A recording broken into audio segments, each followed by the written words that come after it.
Good evening, everyone. Welcome back to the weekly Armchair Sports Talk. We're back on Devil's Advocate today. Of course, we're going to be talking all things Man United, but there's one massive situation that sort of erupted over the last 24 hours with Manchester United is, of course, the Cristiano Ronaldo situation. So we'll be discussing all that, dissecting all his comments, what we think, and sort of what happens next from a club perspective and from a player's perspective. Joining me just now, I'm joined by Stu as well. Stu, how you doing? Yeah, good. Cheers for having me back, Greg. Actually, to be fair, not the topic we really want to be discussing, but it is what it is, isn't it? And well, not no, absolutely. We would rather be having a show about Garnacho's late winner and talking about how the game went yesterday. Because there were positives, there were still negatives, but there, as Ten Hag said, there's positives to be taken from the first half of the season. That's rather what we'll be talking about, but. Ronaldo had to be what Ronaldo is. We will be joined by Reese a little bit later on as well, hopefully not too long. But I just want to read, just in case anyone hasn't read the quotes or seen the quotes or was living under a rock or anything, I'm going to read out a few of the quotes that have leaked from this Piers Morgan interview. I believe it goes live on Wednesday night and then Thursday as well. I believe it's split into two halves and it's going to be live then. So a couple of the things that he said. People should listen to the truth. Yes, I feel betrayed and I felt that some people just didn't want me here. He's talking about being at the club. Not this year, but last year too. When talking about Ralf Rangnick, he said, if you're not even a coach, how are you going to be the boss of Man United? I'd never even heard of him. Talking about Manchester United's current manager, Erik Ten Hag, I don't have respect for him because he doesn't show respect for me, which I think we can probably both agree is the nail in the coffin in terms of him being at the club any longer. He's obviously gone on to have a go about Wayne Rooney and how he is better looking than him or something. He said that there's been zero progress to Man United since he left the first time round in 2009. No evolution on or off the pitch, nothing had changed. And then he started talking about, as Picasso said, if it's you've got to build it, you've got to destroy it, and really holding himself with a sort of God complex that he is the be-all and end-all still of world football. So a lot to sort of dissect with that, Stu. What were your immediate reaction? What was your first instinct once you saw that any of the quotes, not necessarily that particular one, but any of the quotes, when you realised that, oh no, he's actually going to do this and it's going to be what he feels? What was your initial reaction? Probably it harks back to the beginning of the Premier League and why players, as you quite rightly say, are allowed to have this God complex and why these players were made like this. Football isn't honest anymore. That's the biggest issue with football. Back, I'm a bit of a dinosaur, but back when I started watching football in the 70s, when I was growing up, it was an honest man's game and anybody could be involved with football and, you weren't fenced away from players. You weren't fenced away from managers. There were honest questions and always honest answers. Then all of a sudden the Premier League comes to town, which some will argue has been the right thing for football. And in many ways it has. But then came power because the money just went through the roof. And when money is dangled in front of these types of people who've already got an ego, and you have to have an ego to play at the very, very highest level anyway, because you're single-minded, it becomes massively dangerous because people, they start to believe their own press and they really don't care. They don't really care what people think about them because footballers today live in this bubble and we talk about it all the time. Everybody talks about it all the time. Yeah. So my initial thoughts were, what a shame we're here today, not just with Ronaldo, but any type of player. I know Romelu Lukaku's had a spat, didn't he, 12 months ago, and there's been other players have had spats. Yeah. As Ella mentions Aubameyang as well. Yeah, Aubameyang, less public, but like you say, this sort of God complex of like, you can't do things without me. And the problem is, and people don't like talking about money in football. They think it's a wrong word. Look, it's not wrong to earn money by any stretch of the imagination, but it's wrong that you allow these players to not give a damn. They don't care, because they don't have to care, unfortunately. Whereas everybody, who pays their ticket, their hard-earned money, 90% of the people that walk through the turnstiles at Old Trafford have to worry about it.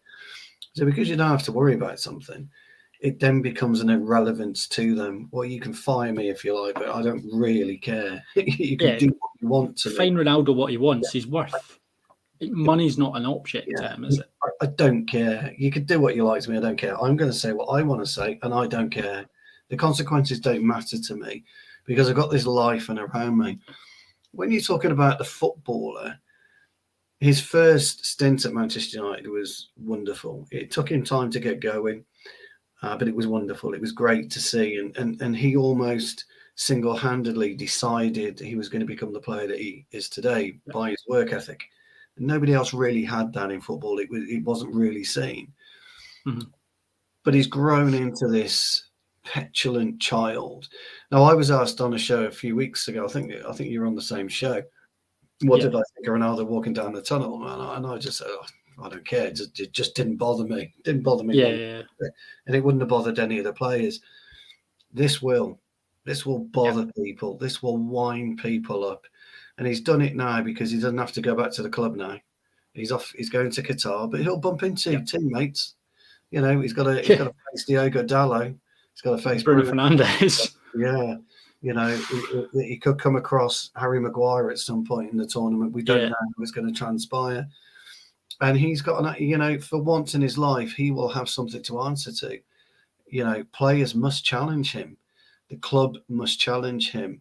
I like the fact that they're not chucking the toys out the pram immediately. They're taking legal advice. They're taking a deep breath and going to decide what to do with him. But obviously, you'll talk about individual quotes in a minute. But the biggest thing about it is there's no way back for him now. That's it. No. He will have known when he sat in that chair and he said, I don't respect Ten Hag, because nothing else actually after that really matters, really. No. That it could be a 2 minute, as Rio Ferdinand said earlier, it could have been a 30-second long interview, and the minute that's said, that's it. Nothing else matters. And as soon as you say that out loud, you can't go back into that club. You cannot walk into that changing room as if nothing has happened. And so he knows now, that's it. I'm not going back to Manchester United. So United will have various options. Option one is to release him immediately. Now, whether they do that and then Mendes comes in and starts negotiating a multi-million-pound payoff, or United grow a bit of balls on this and fire him under gross misconduct, which they can, or something you said, make a statement and say, you know what, mate, sorry, stick in the under 23s, under 21s, whatever it is now. You can go and do that, earn your money and then go. But even then, I don't think he can come back even at the under 23s, because I would be, if I was an under 21, I'd be taking a pot shot at him in training. No messing. Yeah, I'll be going. You don't want him round, yeah, because he's not just thrown. He's not just thrown the squad or just the man. He's thrown the whole club under the bus. And we know as Man United fans, there's issues with the club, but he's thrown absolutely everyone under the bus, and with these statements, and he's not going to feel welcome. And that's what he wants, I think. He wants sacked, doesn't he? He wants to be. He wants a payoff. Yeah, he wants a payoff. But I don't think United pay him off. I think United will let him go if he'd go for free. Yeah, they would let him go because they're bringing a striker. But I don't think they'll pay him. I hope United don't pay him, because you're absolutely right about what you're saying. The money that we save with him, $500,000 a week, is tremendous value. Yeah, so you got a striker in January with that. Tremendous value to the club. And if you're somebody like Garnacho now looking up to him, and you're a player looking up to him, you cannot look at him with any credibility anymore, because that's not what people do in general. Forgetting him being a footballer, people don't treat people in that way.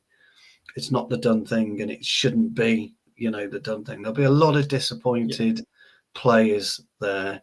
As I said to you before, they wouldn't have given a damn about him walking off, because I wouldn't have paid any attention whatsoever. I'd have had a dig at him in the dressing room when I saw him on the Monday morning. But apart from that, it wouldn't have bothered me. Whatever you want to do, that's up to you. But no, because that can be a heat of the moment thing, can't it? yeah, it This could is be anything. calculated and thought out and planned at this time, and it's everything's worked out. So whether he's worked this out, because he announced this 2 weeks after the end of the January It at was the end of the just a summer transfer window. window, yeah. So he's had this planned for this whole time. And the statements that he's saying no longer ring true to, because if it had continued with the trend at the start of the season where he wasn't playing at all, then he can maybe feel a touch disrespected. But he's had the armband since then. He has. And He but refused to come on as a sub. Like yeah, he's left the ground early. Like he doesn't have a leg to stand on with no, feeling disrespected. you've got to you've got to take a long hard look at yourself anyway as a person, as an individual, about why you keep doing this and why you think you've got a platform to do this, because your reputation is absolutely huge in any walk of life. Your reputation is your business card. People aren't going to want to touch on that. They didn't want him in the summer anyway, for a I start. know. I was saying He's Twitter, like burning his bridges. Yeah, he's burning his bridges how big many time. chief execs look at that and go, "Oh, yeah, I'll get him in around my young squad, my young impressionable team." It's not worth it. It's not worth the money. Not It's at not all. worth the money it would cost. It's not worth having that petulance around. So I don't know what it will do now. Do I care? No. It's a strange one for me because, I saw him, when he first came. I watched the friendly actually, when Pallister was going absolutely nuts, telling him he got to sign. You got to sign Yeah. Ronaldo. I saw that at friendly seasons before, and and when he came on, he took his time. He took his time to develop. He was frustrating. He was infuriating. Some of the players at the time didn't take to him, Van Nistelrooy being one of them. But Yeah. he then became this icon of Manchester United. He got himself in the realms of Ryan Giggs and George Best and Sir Bobby Charlton, Dennis Law, some of the very, very greats of what Manchester United are all about. And with one fell swoop today or Wednesday, it's gone. It's just gone. Everything's gone. He won't have that aura anymore. And It'll always have that asterisk, won't it? Or yeah, it'll always, the same way that Roy Keane is respected as a Man United legend, but in the room, if you were to bring up Roy Keane as a Man United legend, there's always that one or two people that bring up, well, he did do this. And you don't have that with other people like Gary Neville. You don't have that really with Wayne Rooney, but less so because there were more sporting reasons behind that. Yeah.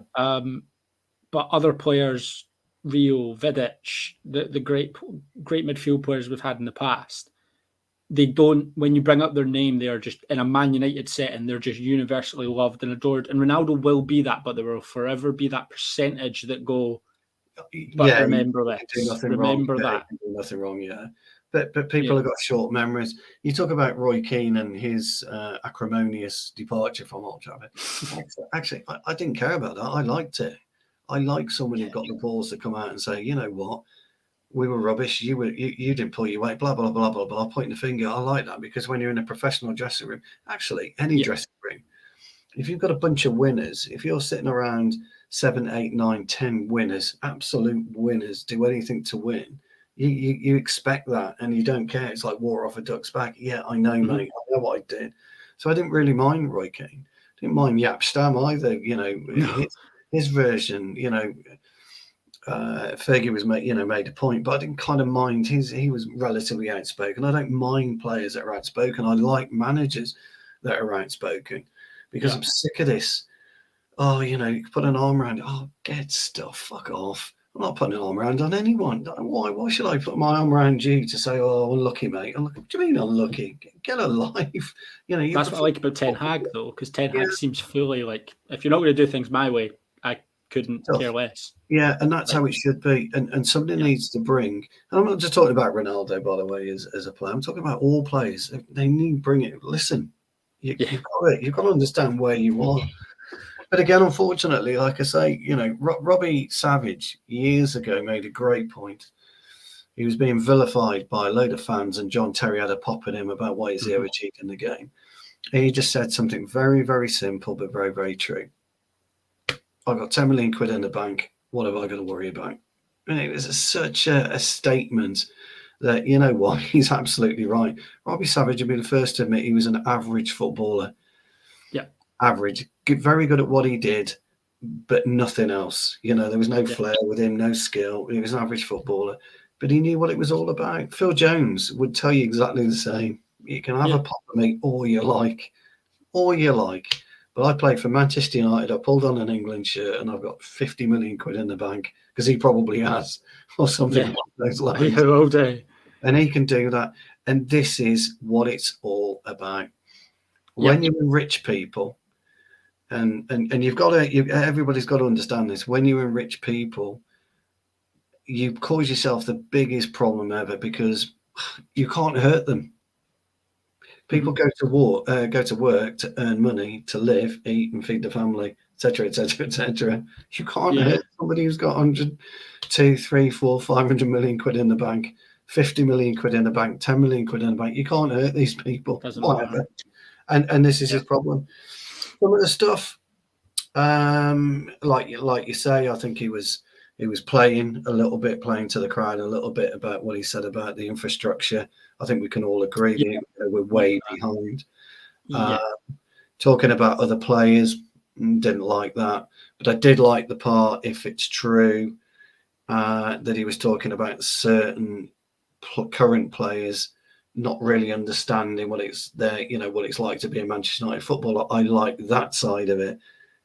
But that doesn't matter. It's gone. It's done. But even then, you wouldn't go to say that on TV to someone like Piers Morgan. You'd say that to them in a professional setting at their job, because that's where he is every day. Like, he's employed by this. Yeah, but you talk about disrespect and nothing else matters. Choosing Piers Morgan was probably a masterstroke. If you're Cristiano Ronaldo, it's a bit of a masterstroke, because you're not going to get somebody who's going to allow you to get. He's not going to let you off the hook, Piers Morgan. He's going to ask you a question, you're going to answer it, and then he's going to drag you down underneath and drag you until you get the right answer. So, choosing Piers Morgan was pretty savvy, really, because he's the one that you want. If you go to Sky Sports and get Dharmesh to interview him and stuff like that, you're not quite going to get what, Piers Morgan would have said to him. If you want this, I'm going to ask you this, this, this, and this, and I want the truth. If you're not going to give me the truth, or you're not here to tell me everything, I don't want to do it. And so yeah. Just to sum up, I know I've droned on for 18 minutes. Just to sum up, my overriding thoughts were really disappointed. As I said, I saw him at 17, but it's nothing new. It's just footballers allowed this type of player to he is a journalistic vulture, actually, and that's probably what makes him so good, because they can really pull out the the good points. But the overriding thing is, once you built this beast and it continued to grow and Sky Sports spent billions on TV rights, and then money started to flow into the game, honestly, you're just digging yourself. Inevitable, almost. Unfortunately, it was. And, we can all be honest and say, if we were in that situation and somebody said to you, Greg, you're on 250 grand a week, you've been there for 3 years, are you playing with the under-21s tonight? Really? Okay. You might have a bit of a moan. You go home to your missus, and your missus will say, "Oh, brilliant. That means you'll be home for the weekend then." Yeah. With the kids, just go in at 10, leave at 12. I want you back. She don't care. She don't care. Right. Nobody cares. And then you think about it, you think, actually, is that right? Suddenly got more time, or I just think the one thing he wanted was the sacking. I think that's what he wants with this whole thing. I think you're right. Yeah, I think he's pushed it, hasn't he? He's almost pushed it into a corner, hasn't he? I feel like United only have one option, and it would be to get rid of him. But I agree with what Keane said up and what you said earlier on. If they did it under gross misconduct and managed to get it without a payoff, that would be savvy on their part. But I also don't think Ronaldo would mind. But someone asked earlier on, where does he go? No one wants him. No one wanted him in the summer. No one's going to want him after he cries at Piers Morgan for 90 minutes on the TV about, woe is me, I'm on 500k a week, and I sometimes have to come off the bench. like, he's 37. Does he have to be a bit more realistic? Does he have to understand that this is what happens in football? You don't play till you're 50? Yeah, I have to say, I did cry a little bit a couple of years ago when I was dropped for a first game on tour, and I was livid. I was fucking fuming. I was 40 years old. I was absolutely fuming with the gaffer, fuming. What you dropped me for? Why? You better explain it. Blah blah blah. We lost the game 2-0, and I'm going, fucking fuck you, gaffer. So I got in back in next week. I got in the next game and I stayed in. It's what you do. So I get that. I understand that because I'm built that way. I'm I don't like losing in training. Let alone in a real game. So I get that. I understand that. But that's what a footballer should be. You should never accept you haven't made the team and with no excuse. Why haven't I made the team? What haven't I done? What do I need to do? But at 37 years old, yeah, at that level of football, he's got to take a step back and say, you know what, I've got to accept where I am. Yes, I'm still fit. I'm not scoring the goals that I scored last season. Am I doing enough? For the team, probably not at the minute. But are they playing to my strengths? Probably not, because we're not getting the ball in the box quick enough. So there's a variety of things on a sporting aspect he can consider. But I just think he's got it. He's either got it horribly wrong, or it's like you say, he's got it horribly right for him. But does he have somewhere to go in January? And the only place that's going to give him the money is the Far East, isn't it? Yeah, and I don't think he got the MLS because not even the Far East, is it? The China, the money's been cut off in China now, isn't it? Yes, but you could go to Dubai or Abu Dhabi. I suppose you could go, Dubai, Abu Dhabi, somewhere, or Qatar or whatever. You never know. If he plays well in Qatar, you might get an offer. But you obviously can't. I don't think he can go to the MLS because of the criminal charges. And criminal charges. The charges, though, that I forgot about that.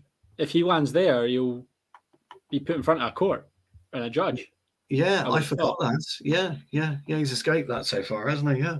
Yeah, because he's been in England, so they can't persecute him on others. So I don't know what he'll do. One thing I do want to call on to, and I think is a damning indictment of maybe that interim period last season, was his comments about Ralph Rangnick.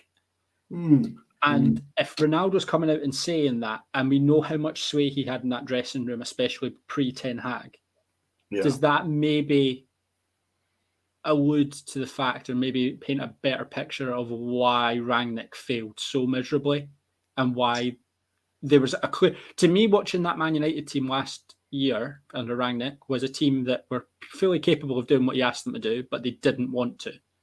And then seeing that statement from Ronaldo last night went, oh, there's the reason why they didn't want to. Because he came in and Ronaldo probably made it very clear to everyone in the changing room that he's not the guy. And when you've got an impressionable squad that's playing badly, and the only person they're looking around when they see a serial winner is one of the greatest players to ever play the game, and this is how he's acting, well, that must be how he must be right. It's a really good point. Actually, as it happens, I think I'm on record as saying I felt Rangnick was brought in to organise the backroom side, not so much the front side. Yep. I think they knew Rangnick wasn't the right coach at that particular time. I actually said, and I got laughed off a stream for it. I said for 6 months, get Eddie Howe in. And he would have stabilised us. Oh, you don't know what you're talking about, blah, blah, blah, blah, blah. Well, no. Just go and see what he's doing. And he would have stabilised us. He would have stabilised us for 6 months, probably got a 12-month contract till we got the right person. If we couldn't have got Ten Hag. I'm of the opinion that Rangnick came in and said, look, these are my strengths. These are my weaknesses. I will do what I can with the first team, but let me work behind the scenes. And if I've got to work 12, 13 hours a day, I will get you structure sorted. I will tell you how to restructure as a club. Oh, and by the way, these are the two guys you need. And I think he's gone in and said that. Then after that, you're absolutely right. I think Ronaldo's gone. The stories re-emerged that he he didn't respect Maguire as captain, etc., etc., etc. Well, again, captain means nothing to me. People love the captain thing, but yeah, you respect the players that show up and play hard and work hard, and whether they're the best players on the field or not, if they work hard, then they'll sort of earn. Do you ever pay attention to your skipper on a Saturday afternoon? Do you ever pay attention to him? I never did. Whatever. He's shouting at me, yeah, but yeah. Well, I didn't even do that when he was shouting at me. I'm too busy concentrating on what I'm doing. You don't pay attention to your skipper. And this is the thing, you see. Fans love the captain. Oh, Manchester United captain, brilliant. Got to be a leader on the field. There should be 7, 8, 9, 10 of you. So Maguire, little spats between Ronaldo and Maguire. It happens every day, every club, up and down the country, non-league to Barcelona, Real Madrid. It happens everywhere. So little things like that. Again, I don't mind so much. I don't really care about that. But I think there was a personality clash between Ranić and Ronaldo. Ronaldo turned around and said, "I've never heard of Ranić." That's just bollocks. It's just disrespect, though, isn't it? Yeah, he's on about respect and how he's been disrespected. And it's also not his place. He's an employee like Phil Jones is, like Catherine receptionist. Okay, he gets a lot more money than them, but he's an employee. It's not his place to say what the club should be doing and what they shouldn't be doing. And that's what I don't understand. He's on about disrespect. The only person that's been disrespectful on this whole thing is him. But to say I feel disrespected and being like, who's Ralph Rangnick? Yeah, exactly. I mean, everybody knew who Rangnick was. The fan base is quite excited about what he did at Leipzig, and what he's done in football and how he's structured certain clubs, And we got the Red Bull brand from nowhere and really pushed it to the forefront of people's eyes. Mm-hmm. It just wasn't right. I mean, you've got to have when you go to the elite league, and it is the elite league in world football, there's only a handful of the greatest players don't play in the Premier League. Let's be clear about that. You've got to have a manager who knows what they're doing. You've got to have an elite manager. And a great example is Emery at Aston Villa. He's just come in and he's just got them organised, and that's what elite managers are able to do within a week or 2 weeks of coming in. Lopetegui will do the same with Wolves when he finally takes the reins. He'll be organised. Yeah, and this is what you need. Marco Silva at Fulham. He's got Fulham massively organised, but it took him 3-4 attempts at Premier League to really find his niche. And now he's got it. He's a very difficult team to beat. And these are the elite managers. Ranić has never been an elite manager. We all know this. He's never been an elite manager. He's an elite director of football. And that was the difference. So to come out and say he's never heard of him was ridiculous. I mean, absolutely ridiculous. I can't believe he's that stupid, to be honest. And why you would say that. And B, to show that level of disrespect to somebody, it just it's held in high regard by not just like Man United, by like football people, by Jurgen Klopp, by Thomas Tuchel, like everyone. He's held in high regard across the footballing world. So to turn around and be like, nah, I've never heard of him. Probably why? Because he told him to run a bit more. Well, probably, yeah. You're not running enough for me, and he's got his analytics bloke there, and he's you only ran 3 miles, mate. You need to up it an extra 2. It's like, I've never ran before, and he's like, well, that's why you make teams actively. That's why you make. Yeah. He does this, doesn't he, Ronaldo? He makes players actively worse around him to make himself better. So someone made a comment to me at the start of the season that with Ronaldo out the team, you'll lose 20 goals. No, but we might gain. Rashford might get 5 more. Martial might get 7 or 8 more. Sancho might get 4 or 5 more. Anthony will contribute. Bruno will get more goals. So we're not losing the goals. They're just not coming from one person. Yeah, that's right. And he did that at Real Madrid, didn't he? Everyone thought Karim Benzema was this stopgap striker, and Ronaldo left, and he's turned into one of the best, or the best. Well, that's Ballon d'Or winner, wasn't he? Yeah, exactly. He's the best striker in the world, and he's done this everywhere he's gone. People seem consumed by this aura that if he doesn't play, you don't get goals, but he takes goals actively away from other members of the team. You can tell Bruno was not interested in this being Ronaldo's team. You saw that from the start of the season. The minute Ronaldo wasn't playing, Bruno got given the captaincy. Bruno ran like hell, and he worked and he was picking up the ball in hard areas, and he was being himself. He was being the player he was when he first joined. He's not interested in this being Ronaldo's team. He wants it to be his team. It's not Ronaldo's show, is it? It's Manchester United, and the comments that are coming in are absolutely superb. By the way, the comments that are coming in, they're absolutely brilliant. Sorry, I'm late, boys. I was on big, massive, World Cup prediction stream. Oh God! We only got to the flaming quarterfinal stages, so I was like, I'll just give you my semis and my final. All I'm gonna say is madness. Fair enough. Well, of course, we've been talking about Ronaldo's comments and things like that. Speaking about, Stu obviously mentioned that it's the way that football is and things like that. It was always going to be an inevitability. We've obviously seen it a little bit with Lukaku. Speaking a bit about the Rangnick side of things, we're just what were your overall thoughts when? Coming to you quickly. What were your overall thoughts when sort of the first quotes started to leak? What did you think? Were you like me and Stu? Were you thinking, well, that's it then? He's done. He'll never wear a Man United shirt again, or were you more like confused? Like what were your sort of feelings towards it? I think you can already tell because obviously we're in the same group chat. I was genuinely stunned by the whole mark of it. I understand the interview was coming because he made light of it several months ago, and I was like, fine, we'll see what he's got to say, and then we'll react on it accordingly. But I think when obviously yourself and obviously Shane as well, obviously in our group chat, I said I agree. It was in terms childish and it was ego driven in that sense, but I could understand some of the comments because there was relevancy in terms of commenting on poor facilities and how the club's been run. I completely understand that, and I don't disagree with that. But what I do disagree on with him is timing, and specifically also as well the rumours of him potentially leaving in January. And I also disagree with who the interview was with. I think this could have been so much better if it wasn't with Piers Morgan, because this is literally what he lives for. He lives for these controversial interviews. He lives for... That's what Ronaldo wants, though, doesn't he? He wants controversy. He wants people to... But I find it quite interesting as well that Piers Morgan did an interview when 5-6 years ago, he was Piers Morgan was in his own newspaper articles a lot. He was slagging Ronaldo off left, right, and centre. So I find it quite interesting that now he's defending the man. So I suppose it's come full circle. But I'm on the line with it. Really, I think it was poorly timed. I think the comments are not going to do him any justice. Do I think he's going to play for United again? I don't think so. I'd be very surprised.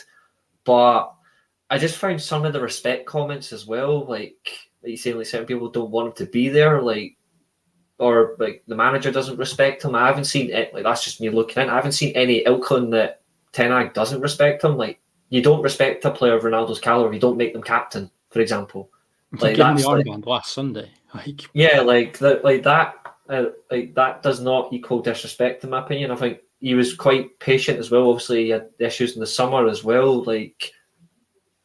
I think it's just poorly ill-timed, and I'm just more confused than anything else, really. And I just hate the timing of it all because it's taken away from what matters most. It's United winning the last game before the World Cup against Fulham, where not many people would have expected us to get a decent result because we're not particularly good against these sort of teams. So I'm more of the sense that I'm just shocking. You're certainly more sort of on the... I wouldn't say on the fence, but you're certainly more to one side than I think it's... I would rather he didn't mention anything to do with the club or the facilities or anything like that, because it's Curry in favour. And he also, apparently, he was one of the reasons that Casemiro came in the summer. If the club was in such shambles and it was in such a state, why would you convince players to come play? And just none of this was an issue 12 months ago when he was in the team and scoring 20 goals. I don't care about what he has to say now. I don't want him to be at the football club anymore. I don't see a point in him being at the football club anymore, because anything that United do now for the rest of the season, if he is there, will be clouded by him and what he said and what he does. I just don't think it has to be.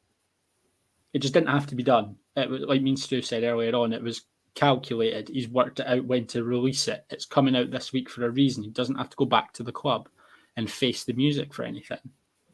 Although Stu did make a good point that Bruno and Dallo are in his national team. can't imagine they won't say anything about it. You think they'll have questions. Yeah.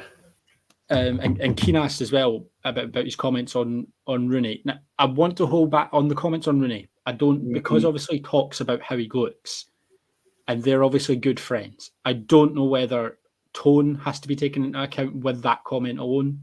Yeah. It could have been said in jest, and it could have been. It's highly unlikely because the tone of the interview seems very serious and seems him digging out everyone left, right, and centre. But I do think I'm willing to give him the benefit of the doubt that comment might be in jest. But to compare this scenario to Rooney, which I know some fans are, I know that's not what Ronaldo did, but to compare this scenario to what Rooney did, I think they're really quite different. I feel like there was more sporting reasons behind Rooney's upset than Ronaldo's is just personal, and he's watching his powers dwindle, and he doesn't, like, he's not the player he was. He's not. Yeah. You could put him in any team in the world. He's not going to get 20 goals at the top level anymore. He's got 3 goals and 16 for Man United. 2 of them are against Sheriff. The writing's on the wall. He's not the player he was, which is fine. But you've kind of got to accept it and sort of move on. So I just... We'll try and wrap... Well, what do we think... Stu, I'll come to you, Shep. What do you think Ronaldo does now? From a personal point of view, where does he go? What does he do? Is that him finished at top European football? Is there many clubs looking at him and thinking, yep, that's the player I want? I think you'll see Ronaldo try and peacock it around in Qatar, if I'm being honest. Yeah, I do. I think he'll stick his plumage out and you know, I've done it, tough, get on with it. I think he's got that type of arrogance around him, but the best players you have to have that arrogance, because come what may, he's going to have to knuckle down, and you know, it's going to be massively humid out in Qatar. It's going to be very, very tough to play football in that weather. I know all the stadiums are air conditioned, etc., but I think you'll just see him hit the world stage. Unfortunately for us, he's likely to have a good tournament, because that's what tends to happen. What he does when he comes off of the World Cup, depending on when he comes off the World Cup, we know he's going to go away on holiday. I don't think you'll see him back at Manchester United until January at the very, very earliest. He's got 2 choices now. Has he got a club in mind who he can go to in January? Has he told Manchester United this?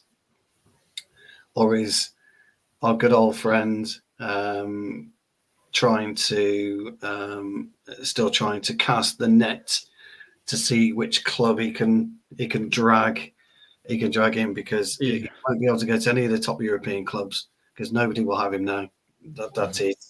He's going to have to go, as we said, somebody like Qatar, maybe somebody in you know, like Saudi Arabia and things like that nature. So it's really hard. I think, as you quite say, context is going to be the key. The Rooney subject, I'm like you. I think I'll hold back and see. Yeah. I've seen some of the text from a journalistic friend of mine, which I don't know how he's got hold of it, but I can't say too much anyway. But it's nothing really extra to what's been put out there. So he pretends to be in the know, but whether he's actually in the know, I don't know. But there was some bits and pieces that I've seen. But you know, journalists, sports journalists, it's actually a small circle. And although I work in motorsport more, you know, I know a lot of football journalists, and it is quite a small circle. But this is one, unfortunately, that won't blow over. This will start to get a bit nasty, I would imagine, with certain ex-players. Somebody put in a comment that he accused Gary Neville of using his name for fame and all that kind of nonsense. Well, with all due respect to Ronaldo, Gary Neville doesn't need to use Ronaldo's name for fame. Not when discussing Manchester United. If he was going to use anybody's name for fame, he'd just go to his old mate Beckham, wouldn't he? Let's be honest. Yeah, Isn't 100%. Isn't he Ronaldo? I mean, that was just a ridiculous statement if that's true. So I shall watch Piers Morgan. I don't really... Actually, I don't know if I will.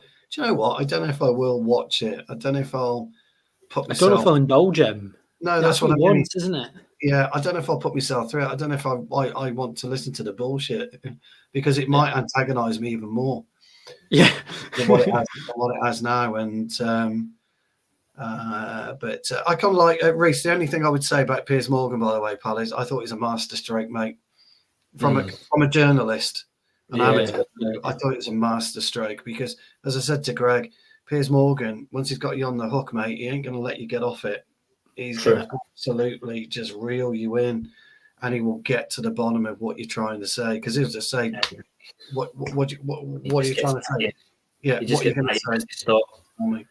So I think from that side, it was a masterstroke, and you know, Piers Morgan, you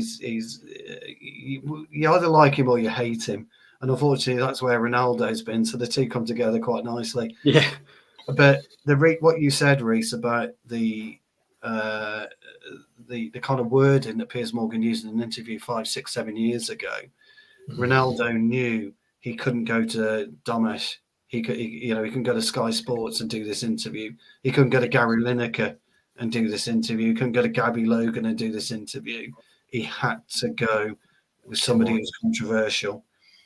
He had to do it because that would be the biggest thing, and that's what he's done. So I don't know if I'm going to watch it. To be brilliant, I don't know.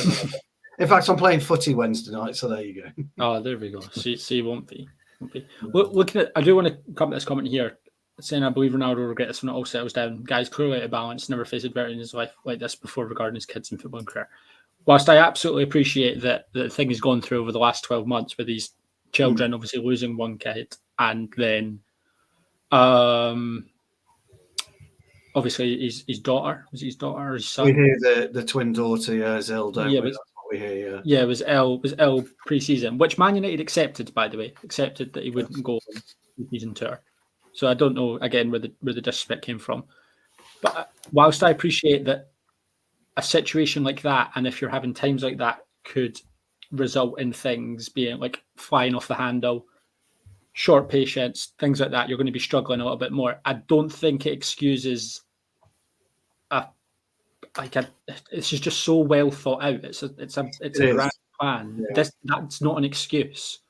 It will never be an excuse because there has to be a point where he separates his work life, which is what this is, regardless whether it's a footballer or not. It's his work life and his personal life. And okay, there's going to be points where they clash, and it's going to happen, but it doesn't need to happen over a 90-minute interview with someone like Piers Morgan when he's defacing the club, players, ex-players, ex-managers, the facilities, anything. It just didn't have to be done. So I appreciate he's obviously gone through a lot. I don't think it's an excuse.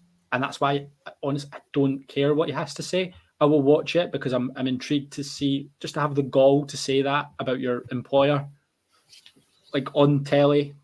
I will watch it because I'm intrigued, but I don't want him back at my football club. And then if I'd never see him at Old Trafford again, I wouldn't be upset. I'm not bothered at all. And I'm not used to, I don't know where he goes because there's not going to be clubs lining up for him. Like we were talking earlier, Reece, he can't obviously go back to the MLS. He can't go to the MLS because he's charges. He could be put in front of a judge in a court. Yeah. So it would have to be somewhere like Qatar, Saudi Arabia, or whatever.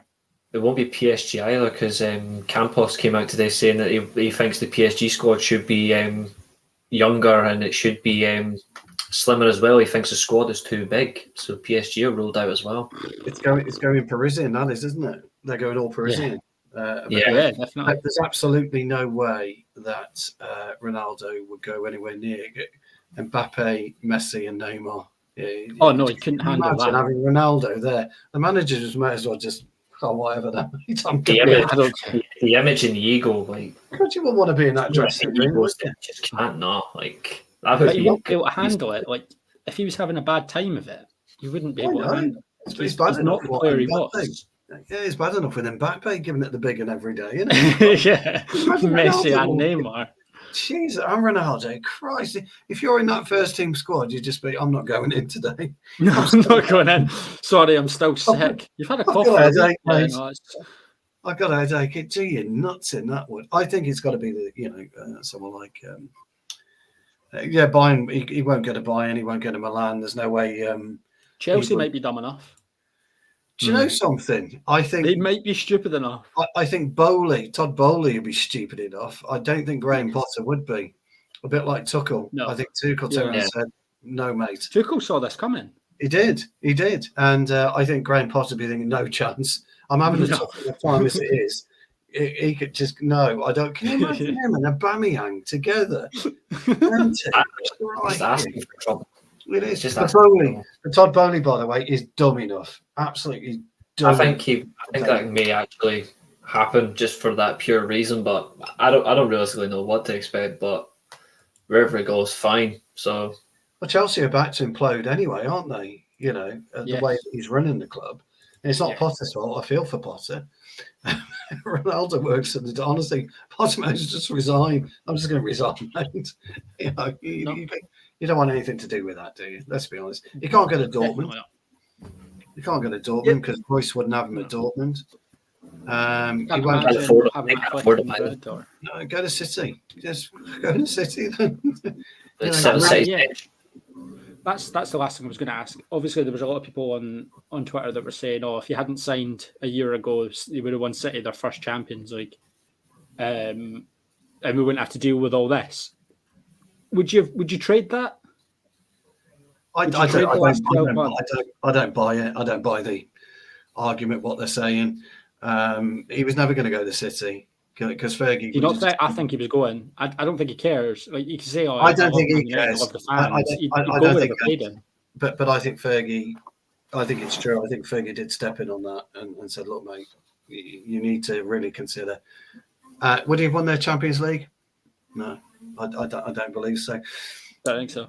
We had a conversation, three of us, a few weeks ago. And walk out or something. Yeah, we had a conversation a few weeks ago, and I said Haaland will decline at some point because that's how football is. And Haaland's starting to decline slowly. And, you know, I know he's got 18 goals, but... Sorry, yeah, Ronaldo Potter. Never heard of him. But I don't think Ronaldo would have done any difference because... You know, Kevin, can you imagine a misplaced pass from De Bruyne and Ronaldo starts chucking his toys out? I'm Kevin De Bruyne, mate. Do that to me. Yeah, I'm Kevin De Bruyne. Superstars. Yeah, get stuffed, you know. He never stepped out of line at Real Madrid because you couldn't when you got Luka Modric in there, could you? When you got Ramos in there, you know, Marcelo, you can cry all you like. I'm Luka Modric. You know, Fortunately, there's only one or two players that can do that in the Manchester United first team squad, Christian Eriksen being one of them, you know, Casemiro being another. There's only a couple of these players where you have got football's all about personality. We know all this. Football's all about personality. Our streams are all about personality. You get the right chemistry on a stream, everybody, you know, is on the same. Even if you don't agree, but if you get the right chemistry, and football is no different. And Ronaldo walks through the door, people are going to go, oh no! God. It's no surprise like players of the game like Bonucci, Chiellini, and Buffon have all blamed Ronaldo for the decline of Juventus. I mean, Juventus, in my opinion, were already in decline anyway because they never really adapted to like freshen up the squad because they are three of their best ever players, but they never adapted properly. But when Ronaldo went in, they won the league. But they weren't exactly playing great football either, so I can see their point. But it's not just all on Ronaldo's fault that Juventus declined. But you can see he has a massive impact on any dressing room. But I don't think there's any manager in world football right now that can physically control him. I think he's so far gone that he would happily run everything in a football team because he knows he could. It's just what he's like. That's what he's like as a person. But I don't think there's anybody. I don't think Sir Alex Ferguson can actually keep control of him right now. I don't think Carlo Ancelotti could keep control of him, just because of how far gone he is, and that's who he is as a human being. I just don't think. I think he's there's ego, and then there's his ego. It's we said at the top of the show. It's a god complex. Yeah. Oh yeah, he thinks he's on a level where he can't be. He's touched, a legend between his left ear and his right ear. No, he's got. If I'm not mistaken, he's got his first signature boot come out this year, hasn't he? For the first time in about 4 seasons. Yeah, something like that. Yeah, first signature boot. He hasn't had a signature boot for 4 seasons, and all of a sudden he's got one at 37 years old, 38 years old. He's got a signature boot. It's nuts. And that's the problem, you see. When, Nike have been paying him all this money. Oh, we'll do your signature boot. But he hasn't got the brains to turn around and say, I don't need a signature boot anymore. Let me just try and adapt my game. He hasn't adapted his game. That's another issue for him. You can't blame everybody. You've got to blame yourself at some point in football, because it's you that is, you control your own destiny on how good or how bad you're playing. And he hasn't reinvented himself, and you need to do that. Ryan Giggs did. Flying winger, centre midfield. Paul Scholes, number 10, down to 6. People reinvent themselves all the time, and Ronaldo just refuses to reinvent himself. I'm Cristiano Ronaldo. Well, you mould around me. It's like, that's not how football works when you're 37. If you're not going to work hard and be the player that a squad needs you to be, then no one's going to have you. You don't play, mate. It's as simple as that. It happens to us all, I like the fact he whinges and moans about it. I love it, because I do. That's my type of player. I like all of that. But he's crossed the line. In fact, he's gone so far over the line he can't see it. And you could argue, when people rant, and they rant off, it's always emotions without the benefit of intellect. That's what that is. This is intellect without the benefit of emotion. It's thought out, like it's Dangerous, calculated. The way he's talking, it's like there's no emotion to it. I love the fans. It's like, well, no, you don't, because if you did, you wouldn't be there. You come out with emotion, it's better, isn't it? But intellect first before emotion. Yeah, dangerous. No, not at all. Dangerous, that is. Definitely. I just want to finish up as well. The Athletic had a very good piece on the thing earlier on, and the closing line made me laugh a lot. It was on about, obviously, Ronaldo being ill the last week, and it just said, poor chap must have a sore head because his halo's on too tight. And it just made me laugh the way the whole thing was written. And it sort of sums up everything. I thought it summed up everything pretty well, that in Ronaldo's world, he's perfect. So he has an excuse for everything. And I just think it's going to start catching up to him a little bit. But yeah, I think that's going to do it. We've talked about Ronaldo now probably for the last time, I would have thought. Yeah, I think we have, I think this will probably be the last time, that unless there's, never know, there might be something in the future, but I would have thought in terms of footballing aspect this season, I wouldn't expect Ronaldo to be a topic of conversation at Manchester United beyond him maybe being sacked or released over the next few weeks. After the next Cup. First team game's the 12th, isn't it? Yeah, the friendly is at Cadiz. No, we got Carabao Cup. December 12th. Yeah. I'm sure I had my ticket. No, 21st. It's 21st. Yeah, Burnley 3 days after the World Cup. Yeah, we've got Cadiz first. We've got Cadiz and the other Spanish team first. And then 3 days after the World Cup is... Yeah, 21st, yeah. So I've had ticket information come through. I've got to pay for my ticket. Nice. I don't know. That'll be good. Good. As long as company's team don't win, you'll be all right. Playing very, very well, Burnley. I tell you, they are. Really I watched them the other night. They're good. Good stuff. They're good. Yeah. But yeah, I would expect that'll probably be the last time we speak about Ronaldo, which is sort of a sad that it's come to this end. But I think when Ten Hag came in, we knew it wasn't going to end acrimoniously. I don't think we thought it was going to go this far. I don't think we would be waiting to tune into an interview in a couple of days' time that's apparently his first 90 minutes of the season. So we'll have to wait and see for that. Thank you very much to the guests on Devil's Advocate today. Thank you, Stu. And thank you, Reece, for jumping in late. Yeah. Obviously, been on a lot of shows recently, so that's absolutely great. Keep an eye on the channel, guys. There'll be a lot of things coming out. I believe there will be World Cup content coming out over the next few weeks. Trust me, when England get crashed out, I will be on a show and I will make sure Stu is on it as well. Definitely. That's got to happen. It will be happening. It's already bookmarked. I don't know what day, but I know I'm going to have my days free after 6 o'clock just in case. There'll be loads of World Cup content. There'll be loads of World Cup content on the channel. Reece will have his wrestling pod out. Basketball pod will hopefully be back a little bit more normally soon as well. But yeah, that's everything, guys. Thanks very much, and we'll see you later.